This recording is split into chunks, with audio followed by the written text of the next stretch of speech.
Hello, Beb? Nasaan ka? Tara, gala tayo. Beb, wala pa ako ngayon eh. Sa susunod na lang siguro. Ako naman yung nag-aya. Huwag kang mag-alala. Ako bahala, sagot ko na to. Salamat, Beb Bawi ako. Wow, ang ganda naman ito.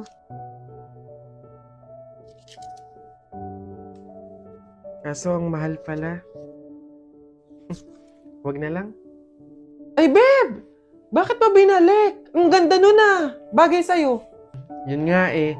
Kaso hindi kaya ng budget. Talaga? O, ayan. Dali mo sa cashier. Ako na magbabayad. Ha? Beb, wag na. Okay lang. Madami naman damit dito na mas mura eh. Pero yan yung bagay sa'yo. Go na, Beb. Kunin mo na.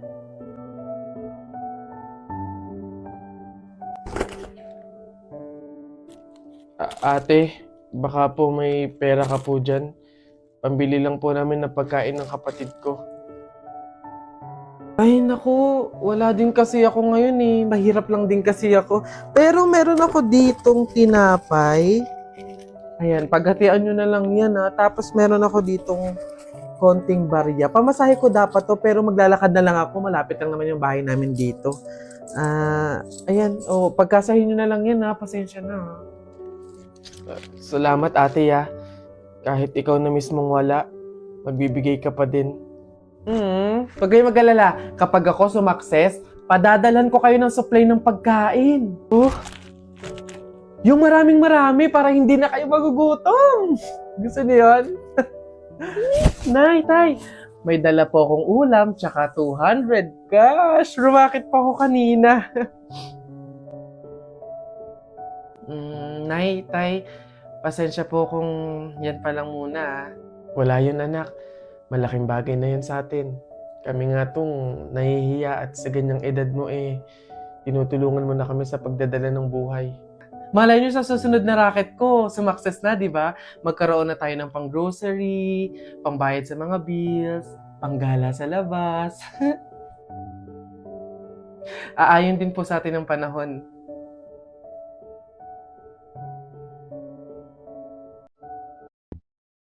Renz, may sasabihin sana ako sa'yo eh. Meryl, bakit? Ano yun? Tumigil ka na sana sa panliligaw sa akin. Ha? Bakit? May nagawa ba ako? May dapat ba akong baguhin? Ano gagawin ko? Huwag mo naman ako patigilan manligaw sa'yo, Meryl. Bakit ka pa manliligaw kung jowa na kita? Ha? Totoo ba? Yes! Thank you! Woo! May jowa na ako! Uy! Huwag kang maingay, nakakahiya. I love you! Mahal kita.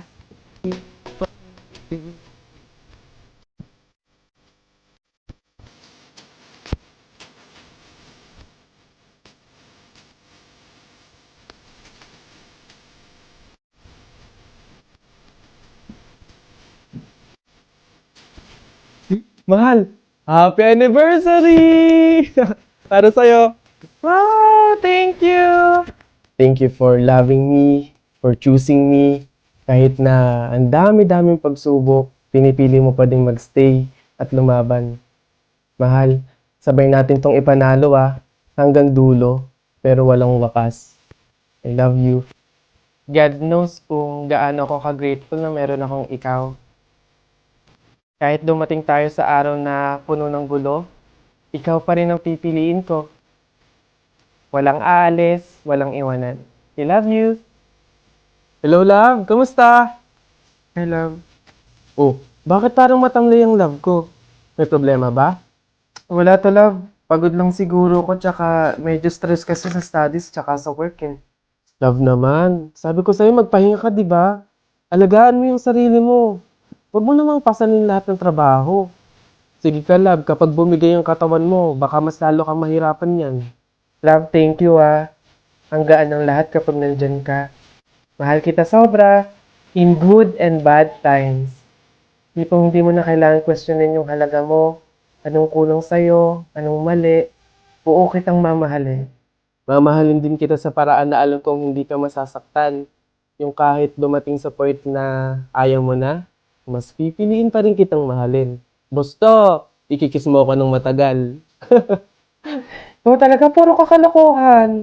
O siya, paano matulog na tayo? Pwede ba wag nating patayin yung tawag? Hayaan lang nating naka-open. Di... Para mukha pa rin tayong magkasama, ganun. Oo na. Ito naman, kala mo naman naalis ako. Tanga ako, walang iwanan.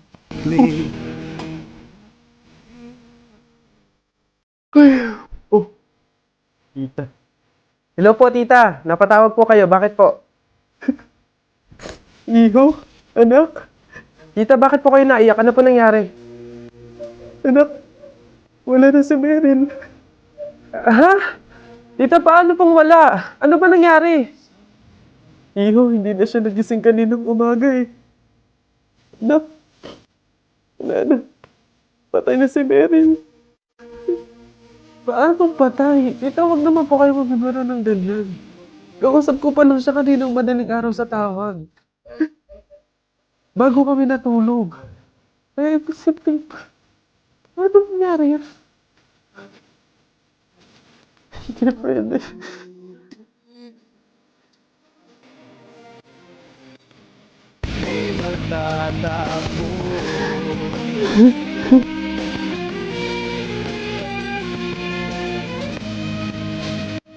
Meryl, mahal. Bangon na dyan. Kala ko ba walang iwanan? Sabi mo pa nga, hindi ka alis, di ba? Nangako ka nun eh. Pero bakit ganun kadali mo kaming iniwan? Alam mo, kung alam ko lang na mangyayari to, sana sinamahan na kita palagi. Salamat sa pagmamahal, Meryl ah. Habang buhay kong dala-dala na merong ikaw na dumating sa buhay ko. Na wala ka man sa piling namin. Mananatili kang buhay sa puso't isipan namin. Mahal na mahal kita. Hanggang sa muli, mahal ko.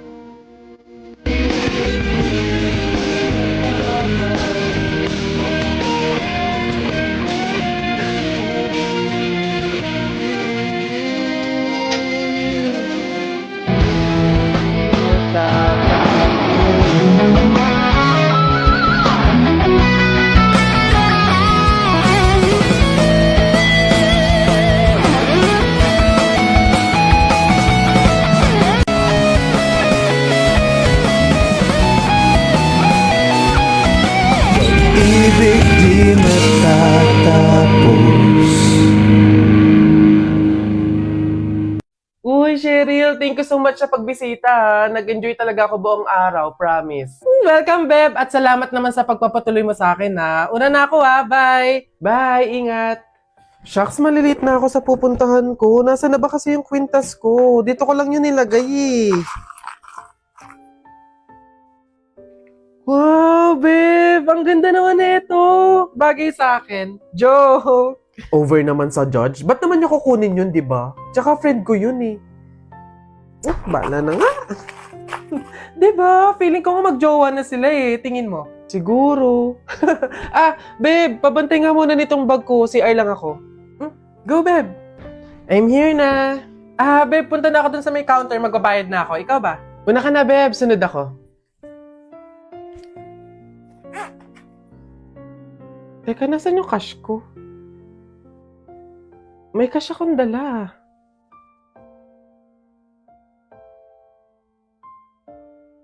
Hindi kaya...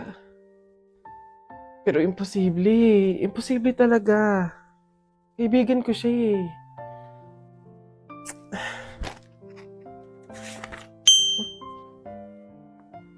Ay, ang ganda naman ng prene ko!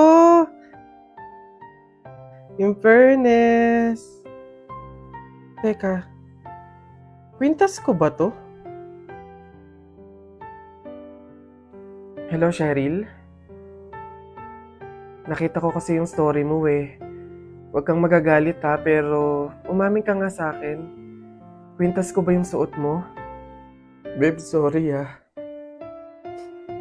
Siguro baka naiinggit lang ako kasi meron kang mga bagay na hindi ko mabili. Yung kwintas na kinuha ko sa'yo, ganong kwintas kasi yung gusto kong regalo sa nanay ko eh. Kaso nga lang mahal, kaya hindi ko mabili. May mga damit din akong nakuha sa'yo kasi sa tuwing nakikita ko yung mga kapatid ko na lalabas, wala man lang silang magagandang damit na naisusuot. Babe, sorry ha. Kasi yung pera na nawala sa bag mo, ako din yung kumuha nun. Binili ko kasi ng gamot tsaka ng pagkain si tatay eh. Kasi noong mga panahon na yun, nasa hospital siya. 1 linggo na kasi siyang may sakit.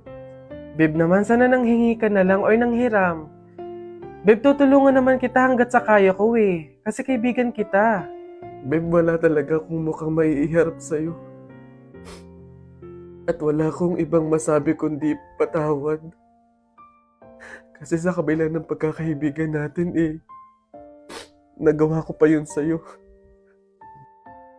Pero nangangako ako na kapag ako nakaluwag-luwag, maiibalik ko din lahat yun sa'yo. Alam mo, ang hirap naman talaga ilaban ng buhay tsaka ng mundo eh. Ang daming mga kasamaan, pagsubok, kahirapan. Darating talaga sa punto na idadapa ka ng mga yon. Pero sa kabila ng yun, kahit hindi na natin alam yung gagawin natin, piliin pa din nating lumaban ng patas. Magpakabuti kahit hirap na tayo sa pagdadala ng buhay. Masaya sa pakiramdam yung ganun eh. Basta lagi nating tandaan na walang masama sa paghihintay. May kapanahunan lahat ng hinihiling natin.